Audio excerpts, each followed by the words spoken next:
하나님의 말씀을 보도록 하겠습니다. 하나님께서 오늘 우리에게 주시는 말씀은 창세기가 아니고 아가서 8장 6절 7절 말씀입니다. 아가서 8장 6절 7절 말씀입니다. 다 같이 하나님의 말씀을 읽도록 하겠습니다. 너는 나를 도장같이 마음에 품고 도장같이 팔에 두라. 사랑은 죽음같이 강하고 질투는 스올같이 잔인하며 불길같이 일어나니 그 기세가 여호와의 불과 같으니라. 많은 물도 이 사랑을 끄지 못하겠고 홍수라도 삼키지 못하나니 사람이 그의 온 가산을 다 주고 사랑과 바꾸려 할지라도 오히려 멸시를 받으리라. 아멘. 지난달 큐티 본문 중에 하나가 아가서였죠. 그런데 많은 성도들이 아가서를 가지고 큐티를 하면서 너무 어려워하고 또 바르게 이해하지 못하는 그런 일들이 있었던 것 같습니다. 그리고 아가서는 남녀 간의 사랑에 대해서 이야기하는 것인데 이것이 왜 성경에 기록되어 있을까? 이런 생각을 가진 분도 있었을 것입니다. 심지어 성경은 거룩한 하나님의 말씀이지 않습니까? 그런데 그 말씀에 19금에 해당하는 내용, 아가서를 우리가 조금 더 자세히 연구해 보면 굉장히 적나라한 내용들이 들어가 있는데 거룩하신 하나님의 말씀에 이런 내용이 포함될 수 있는 건가? 이런 생각을 가진 분도 있을 수 있을 것입니다. 여러분, 그런데요, 이것은 성도들만이 가지는 의문이 아닙니다. 신학자들도요, 아가서를 보면서 이런저런 의문을 제기합니다. 그래서 다양한 견해들이 있습니다. 여러분, 그래서 이런 어려움과 의문들 때문에 아가서는 가장 많은 주석이 기록된 성경 중에 하나입니다. 그렇기 때문에 성도들이 아가서를 읽고 묵상한다는 건 쉬운 일이 아니었겠죠, 그죠?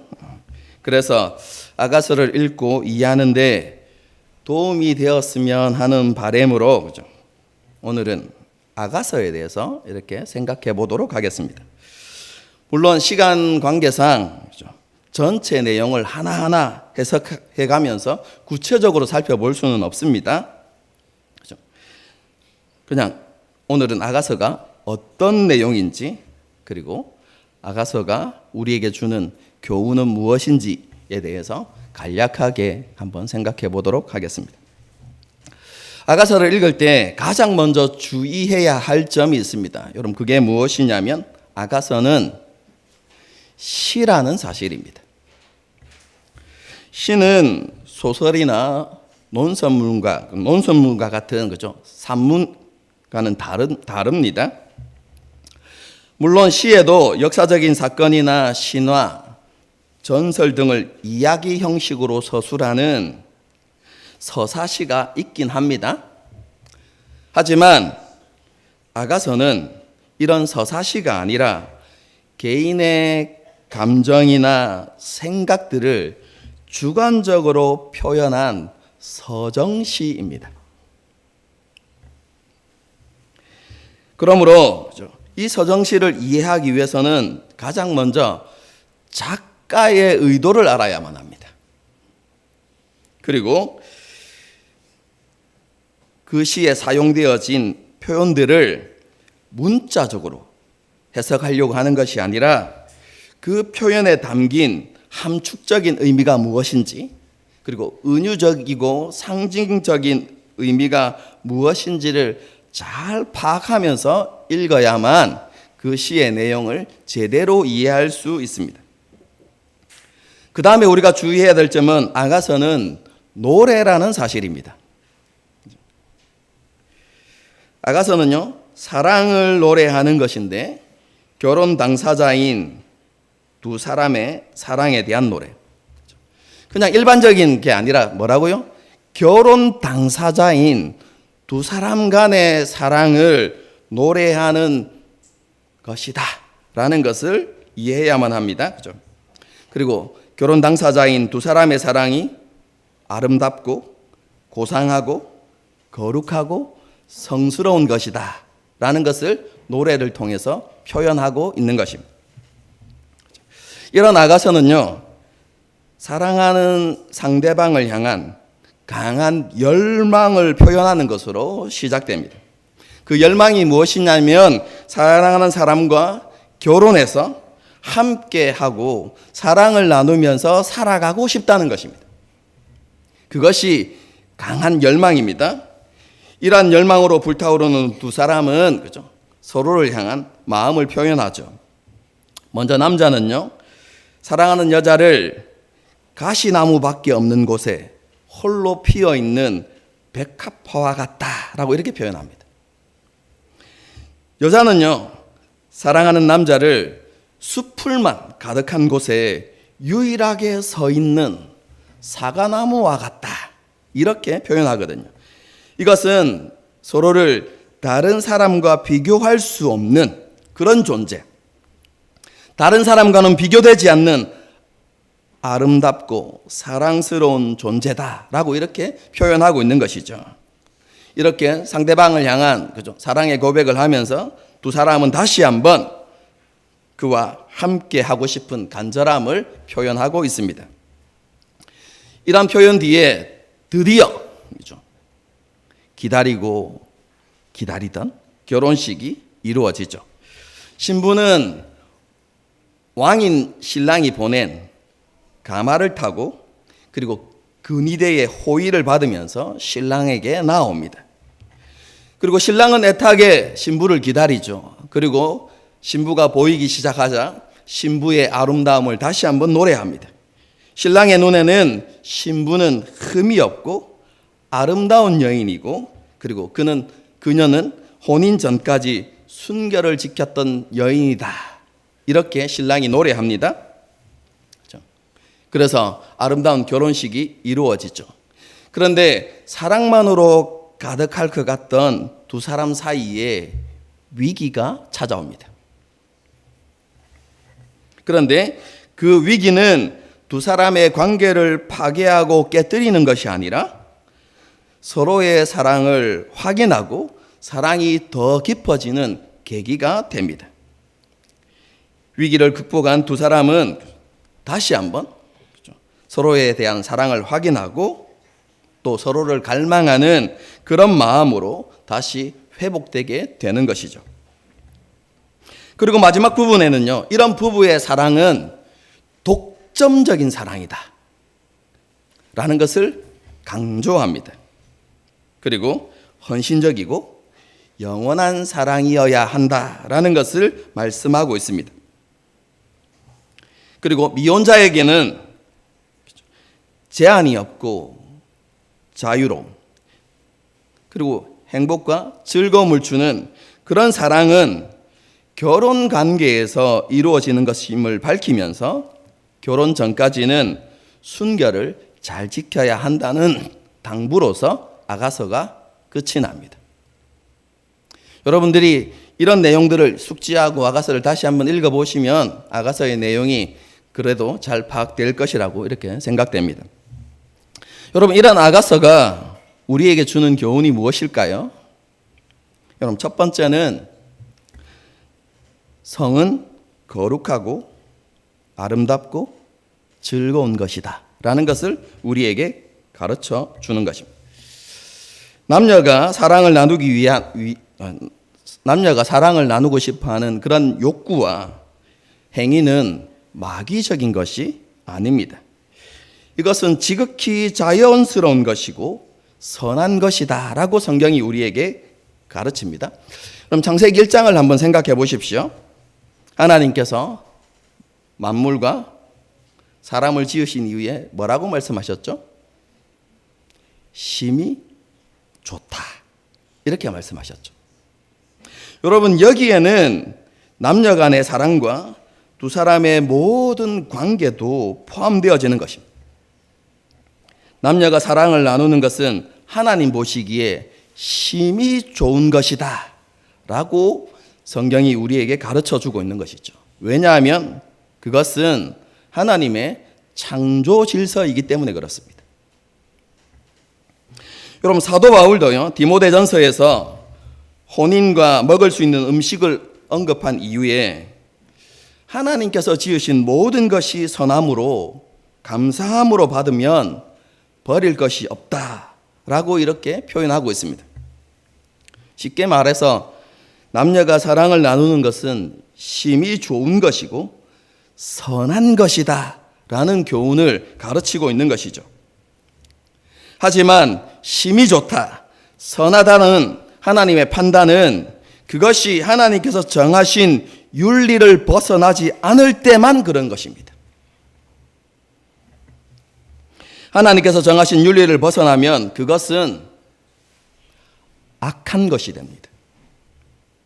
결혼 전에 관계를 맺는 것이나 간음과 간통, 동성애와 같은 것들은요, 악한 것이고 하나님 보시기에 죄인 것입니다.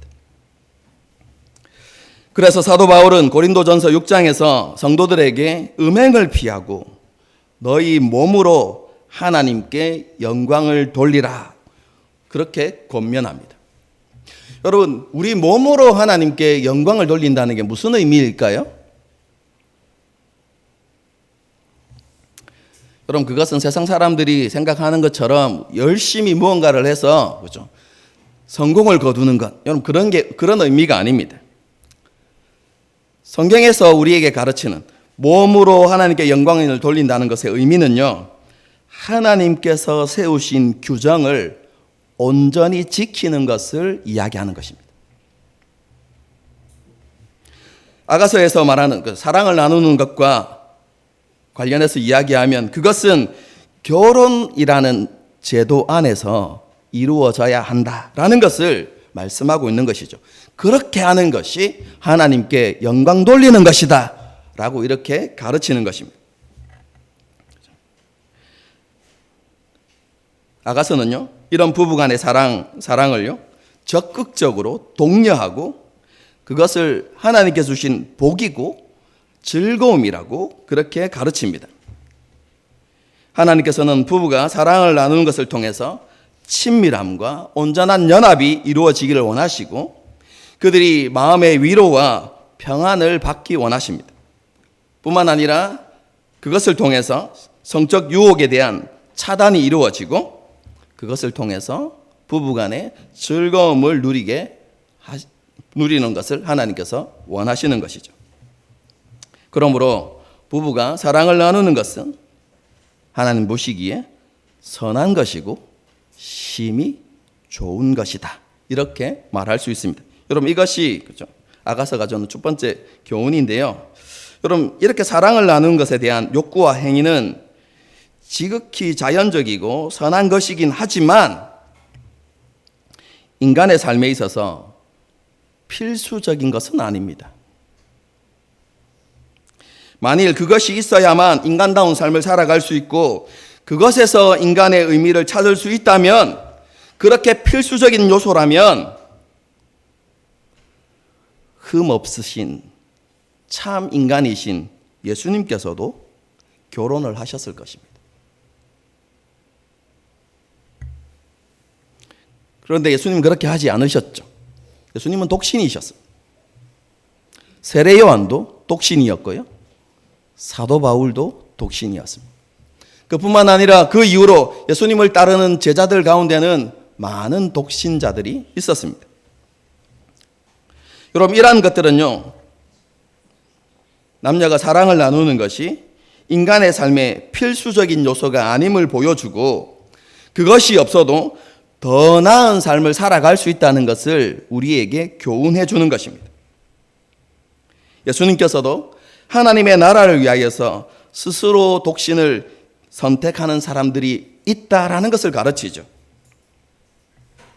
이것은 결혼하지 않고도 하나님을 기쁘시게 하는 삶, 하나님께서 보시기에 심히 좋은 삶을 살아갈 수 있다라는 것을 우리에게 말씀하고 있는 것입니다. 사도 바울은 고린도전서에서 우리의 몸이 성령의 전이고 하나님께서 예수님의 피값으로 사신 것이기 때문에 우리는 자신을 위해서 살아가는 것이 아니라 하나님의 영광을 위해서 살아가야 한다라고 말씀합니다. 그러므로 결혼 유무를 떠나서 각자의 모습으로 그리고 각자의 자리에서 하나님께 영광 돌리는 삶을 살아갈 수 있어야 하는 것이죠. 앞에서 언급했지만 하나님께 영광 돌리는 삶은 하나님께서 우리에게 명하신 대로 살아가는 것입니다. 다르게 표현하면 하나님과 하나님 나라를 드러내는 삶은 그죠? 하나님께서 주신 율법을 지키며 살아가는 것입니다. 율법에 담긴 의미와 그 정신과 원리를 분명하게 이해하고 율법을 적용하고 실천함으로 하나님께 영광 돌리는 삶을 살아가야 하는 것이죠. 그럼 이것이 아가서가 주는 첫 번째 교훈입니다. 두 번째 교훈은요, 그리스도인이 지켜야만 하는 혼전 순결에 대한 것입니다. 오늘 읽지는 않았지만 8장 9절을 한번 보도록 하겠습니다.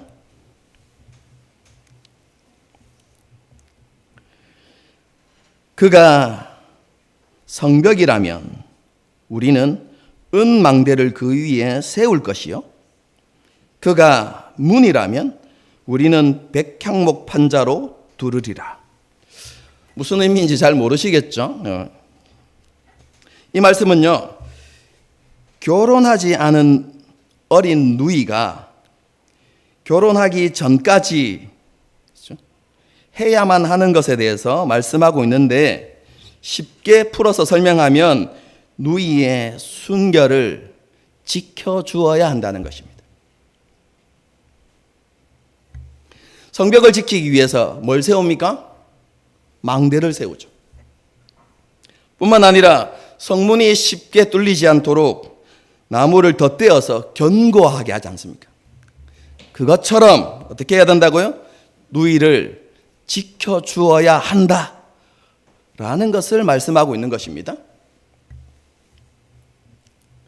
이처럼 아가서는 미래의 배우자를 위해서 자신을 순결하게 지켜야 한다라는 것을 강조하고 있습니다. 혼전 순결을 지켜야 하는 이유에 대해서는 지난번에 한번 설명한 적이 있기 때문에 오늘은 다루지 않겠습니다. 단지 오늘은 순결을 지키기 위한 보호장치, 하나님께 주신 그 보호장치 4가지만을 짧게 언급하겠습니다. 그 4가지는요, 가족, 공동체, 그리고 자기 자신, 마지막은 지식입니다. 4가지가 뭐라고요? 가족, 공동체, 자신의 의지 결단, 그리고 지식입니다. 그럼 가족과 공동체는요, 우리의 자녀들에게 혼전 순결을 지켜야 하는 이유와 중요성을 가르쳐야만 합니다. 세상 가치관을 따라서 우리의 자녀들이 살아가지 않도록 하기 위해서, 타락한 이 성적 문화를 따라서 살아가지 않도록 하기 위해서 가정과 공동체가 그것을 가르쳐야 한다라는 것입니다. 그리고 그들이 그렇게 살아갈 수 있는 울타리가 되어줘야 한다라는 것이죠. 세 번째로 자기 자녀들 자신이 그죠, 순결을 지키기로 결단하고 노력해야 한다라는 것입니다. 그리고 마지막 4번째는 성과 결혼에 대한 바른 지식을 가지고 그것을 따라서 살아갈 수 있어야 한다는 것이죠. 아가서는요, 이런 보호장치 안에서 혼전 순결을 지킬 때 자신과 배우자, 그리고 결혼해서 이룰 가정, 그리고 그가 속한 공동체에 평안과 진정한 자유가 있음을 가르칩니다. 성경은요, 거룩함이 우리에게 복과 즐거움과 행복을 가져다 준다는 것을 계속해서 강조합니다. 하나님께서 정하신 그 윤리와 기준을 따를 때에 진리가 주는 자유함이 있고 화평함이 있다는 것입니다. 마음의 화평함뿐만 아니라 관계 속에, 그렇죠? 부부 관계 속에, 그리고 공동체의 관계 속에 평화가 있다라는 것을 말씀하고 있는 것이죠. 여러분, 그런데 이미 그 선을 넘었다면 어떻게 해야 됩니까? 여러분, 이것에 대한 답은 간단합니다. 우리에게 하나님의 한없는 자비와 용서가 있음을 기억하는 것입니다. 그래서 하나님 앞에 나아가서 우리가 하나님 보시기에 합당하게 살지 못했음을, 바르게 살지 못했음을 고백하고 돌이켜서 다시 그때부터 순결한 삶을 살아가면 되는 것입니다. 하나님께서는 회개하고 돌이키는 사람을 정죄하지 않으십니다. 회개하고 돌이키면 하나님께서는 다시 이렇게 말씀해 주십니다. 너희는 거룩하고 사랑스럽다. 여러분, 이 표현은요, 아가서가 우리에게 주는 세 번째 교훈과 관련이 있습니다. 아가서가 우리에게 주는 세 번째 교훈은요, 하나님의 눈먼 사랑에 대한 것입니다.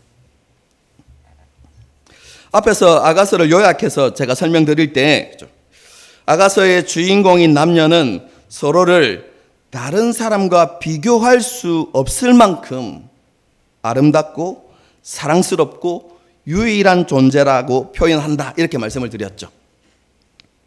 예를 들면 여인은 사랑하는 남자를 이렇게 표현합니다.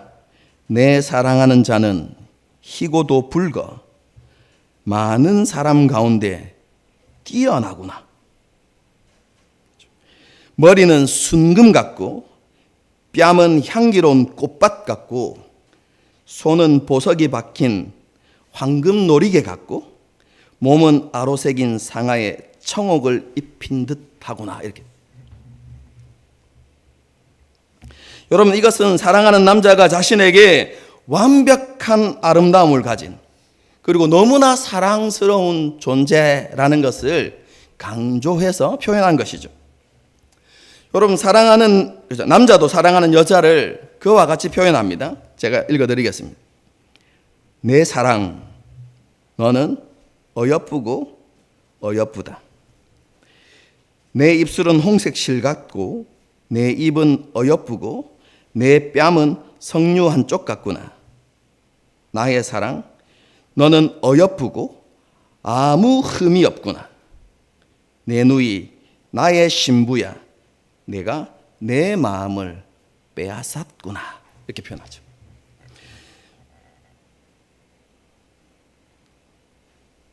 남자 역시 사랑하는 여자가 흠이 없고 완벽한 아름다움을 가진 그런 여인이라고 묘사하고 있죠.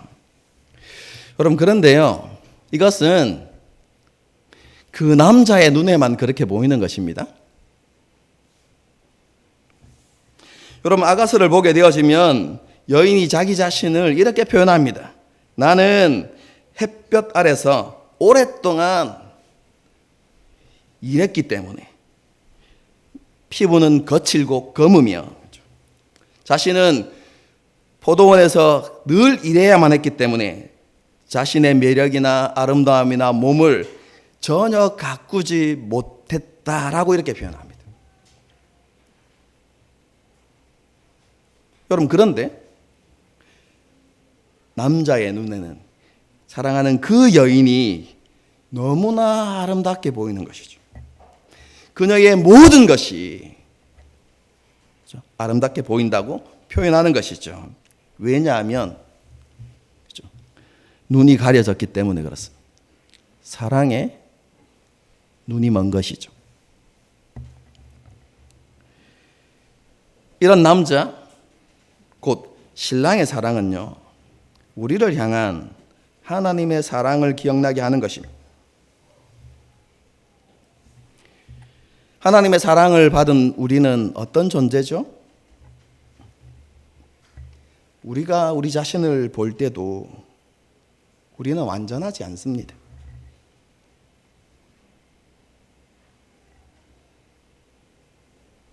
우리는 아름답지 않고 거룩하지도 않습니다. 여러분, 우리 눈에도 우리의 흠과 부족함이 너무 잘 보이지 않습니까? 우리는 낡고 깨어진 그릇과도 같습니다. 여러분, 그런데 하나님께서 그런 우리를 보시면서 이렇게 말씀하시는 것입니다. 너는 거룩하고 흠이 없다.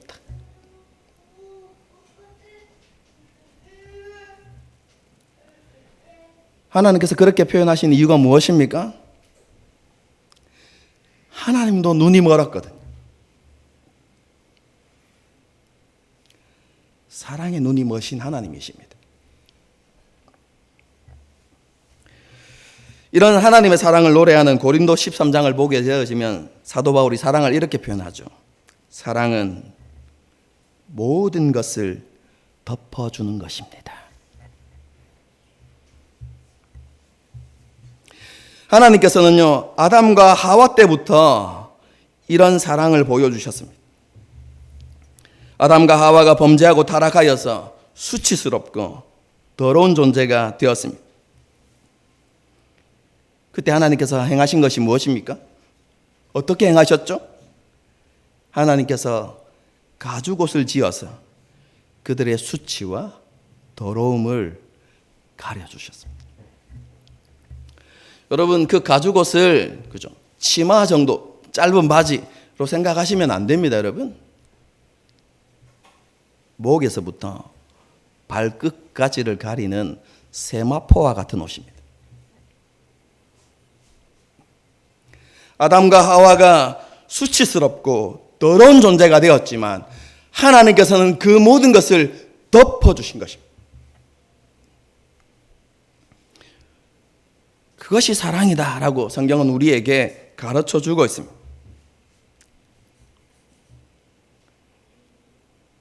아담과 같이 하와와 같이 우리도 똑같이 수치스럽고 더러운 존재입니다. 여러분, 우리의 의는 누더기와 같습니다.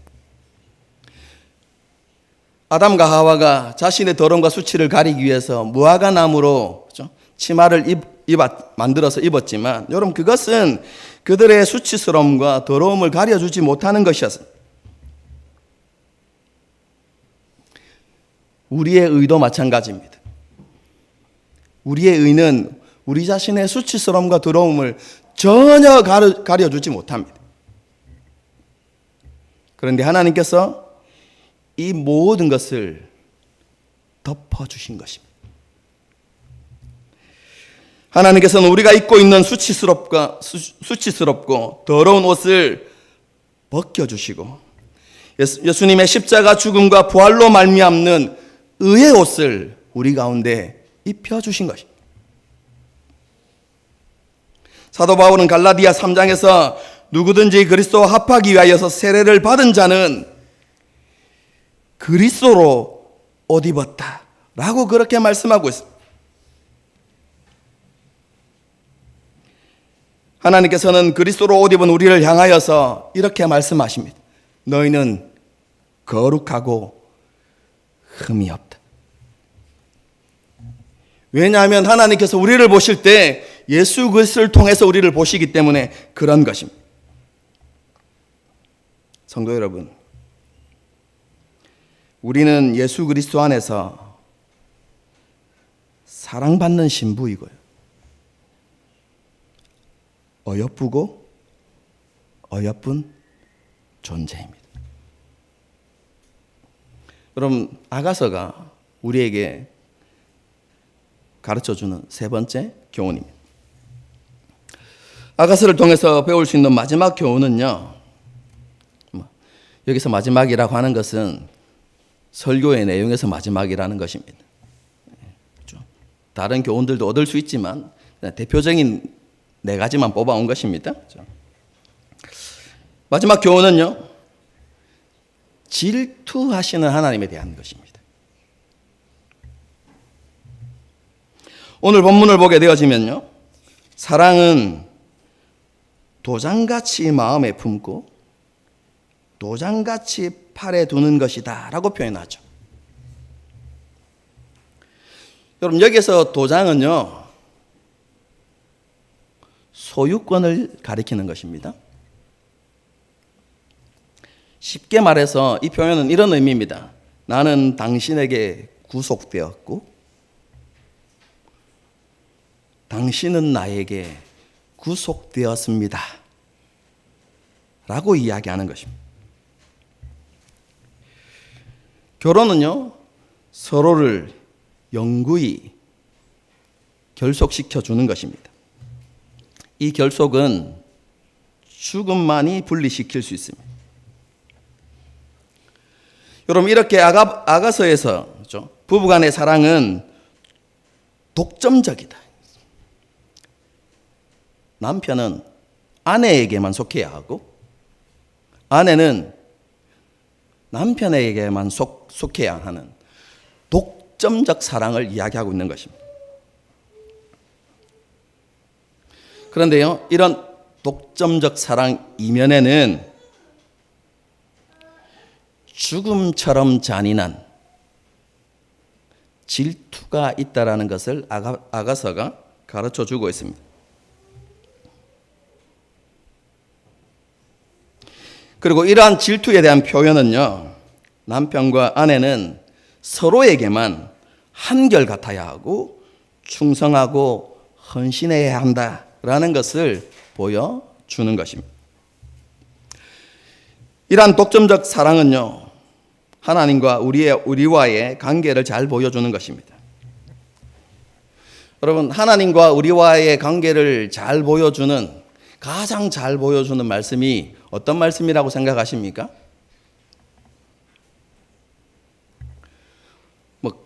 각자 다른 성경 구절을 떠올릴 수 있지만 제가 생각하는 말씀은요, 이 말씀입니다. 나는 너희 하나님이 되고 너희는 내 백성이 되리라.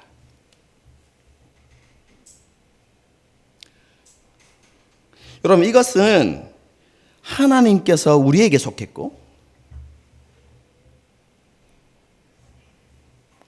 우리는 하나님께 속했다라는 의미가 담겨 있습니다.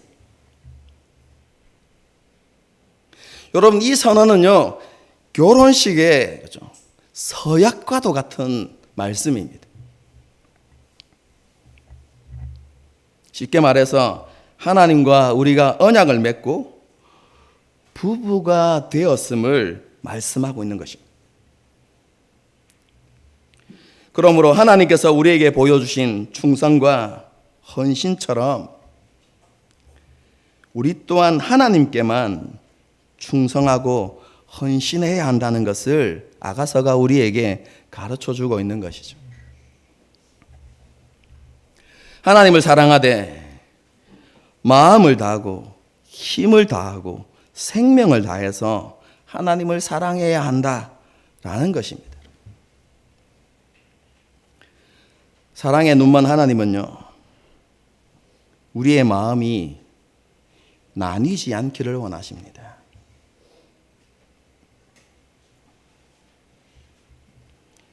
우리를 사랑하신 하나님은요, 질투하는 하나님이십니다. 그래서 하나님께서는 우리가 하나님보다 다른 것을 더 사랑하는 것을 용납하지 않으십니다.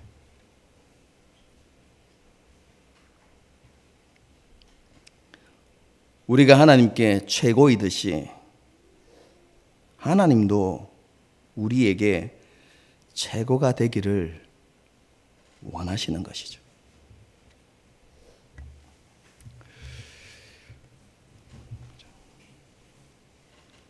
이런 하나님의 사랑을 마음에 깊이 새기고요,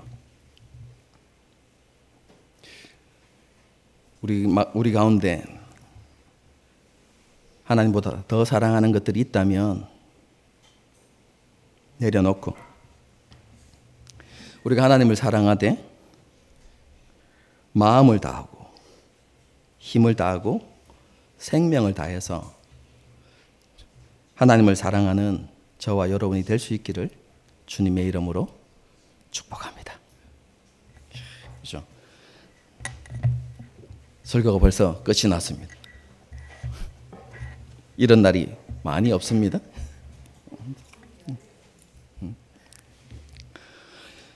네. 함께 찬양하고 우리가 말씀을 생각하면서 기도하는 시간을 갖도록 하겠습니다.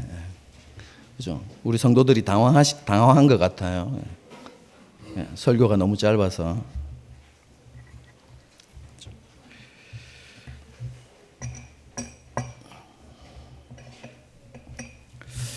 나 주님의 기쁨 되기 원하네.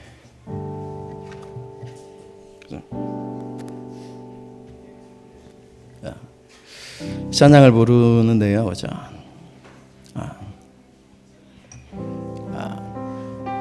저는 이 찬양을 부를 때마다 아주 오래 전에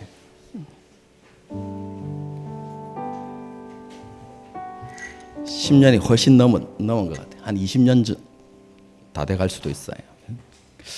찬양을 인도했던 그죠?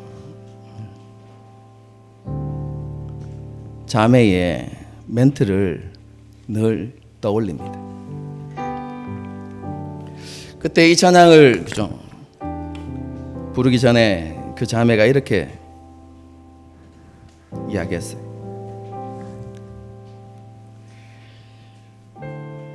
주님의 기쁨이 되는 것이 내가 원하는 수많은 것들 가운데 하나가 아니라 내가 유일하게 원하는 것이 되길 원합니다. 이런 고백을 가지고 이 찬양을 하나님께 드렸으면 좋겠다라고 이렇게 그때 이야기했었어요. 그때 제가 너무 큰 감동을 받아가지고 20년이라는 세월이 흘러도 잊지 않고 그것을 떠올립니다.